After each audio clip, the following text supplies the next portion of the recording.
Could it be the establishment of a one-world diet? Last week, the United Nations adopted a political declaration on the control and prevention of non-communicable diseases. And guess what? A bad diet, well, that's a non-communicable disease. So they declare that salts, sugars, and trans fats need to be regulated. They suggest this should be done through putting restrictions on the advertising of certain foods, the taxation of certain foods, and discouraging production of unhealthy foods. I wonder who spoke to them and gave them any incentive to do something like this. In 2009, we enacted the first restriction on cholesterol-free artificial trans fat in the city's food service establishments. Our licensing of street green cart vendors has greatly increased the availability of fresh fruits and vegetables in neighborhoods with high rates of diet-related diseases.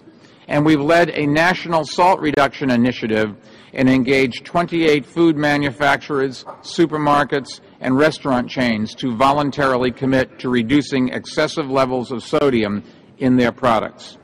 So would Mayor Bloomberg actually say that multiple governments from across the world should come together and interfere with private companies in regards to the production and placement of foods, all in order to limit the options of the consumer?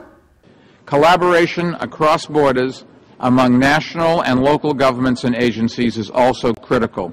The challenges before us are too vast and complex for individual governments to overcome alone.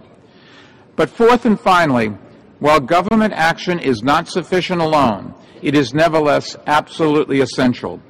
There are powers only governments can exercise, policies only governments can mandate and enforce, and results only governments can achieve.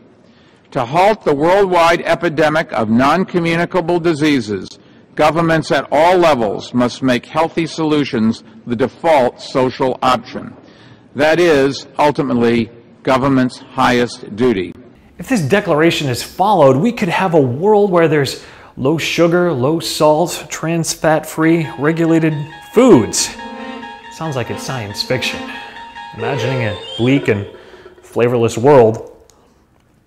I'm Eric Shiner, CNSnews.com. What is this stuff? It's Soylent Green. Silent Green is people!